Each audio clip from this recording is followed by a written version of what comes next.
Robert, la campagne débute maintenant. Absolument, oui. Quel est le mot d'ordre de la campagne pour le PS? Alors, le mot d'ordre est double. Changeons la majorité en Europe. L'Union européenne fait une politique de droite qui déçoit parce que la majorité qui la dirige est de droite. 60% des députés sont à droite. La Commission européenne est à droite, le Conseil européen également. Bon, il ne faut pas s'étonner dans ces conditions que la politique européenne soit de droite. Mais ce n'est pas une fatalité, il suffit de changer la majorité. Et les socialistes européens, les partis socialistes des 27 pays qui forment l'Union européenne ont adopté au bout de 2 ans de travail un programme commun de gouvernement qu'on appelle le manifesto et que chacun peut se procurer sur l'Internet précisément. Eh bien, nous avons des réponses pour sortir de la crise et pour promouvoir un modèle de développement complètement différent. Et nous voulons l'appliquer, nous sommes prêts à prendre nos responsabilités si les électeurs nous donnent la majorité. Quelle est la grande ligne du programme de ce manifesto? Alors, le premier point, ce qu'on va appliquer dans les 100 jours, c'est d'abord amortir la crise et en sortir. Parce que cette crise est une exceptionnelle gravité. Il va y avoir une chute de la production de 4% en 2009 et une augmentation de 4,5 millions de chômeurs en Europe. Il faut faire face, on ne peut pas rester les bras ballants.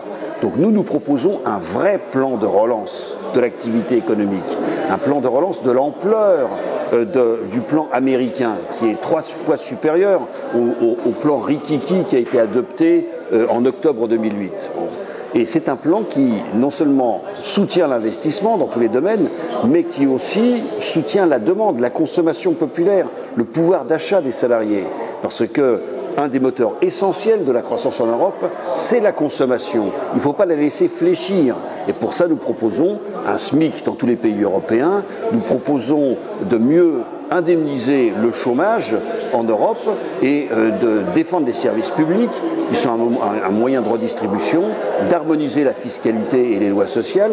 Bref, toute une série de mesures qui permettent de maintenir et d'augmenter la demande populaire. Lundi, vous avez un grand meeting où seront présents tous les présidents de région de l'euro-circonscription. Oui. Est-ce que c'est un grand message pour dire nous sommes tous unis, même s'il y a eu quelques petits soucis à faire la liste? Mais écoutez, les soucis sont loin. On parle beaucoup des soucis de la liste socialiste. J'aimerais qu'on parle un peu de la liste UMP qui n'est toujours pas là. Bon. Et j'espère simplement qu'elle sera complète et elle sera publiée avant le 7 juin. Ce serait utile. Bon. Donc tout ça, c'est du passé. Ça fait 1 mois que nous sommes sur le pont. Moi, je parcours les 13 départements qui forment la grande euro-circonscription Centre-Auvergne-Limousin. Tous les socialistes, désormais, n'ont qu'un seul objectif, obtenir le meilleur score pour changer la majorité en Europe et pour donner un avertissement sévère au gouvernement de Nicolas Sarkozy afin de mettre un coup d'arrêt à la politique de régression sociale qui est la sienne, non pas seulement depuis 2007, mais en réalité depuis 2002.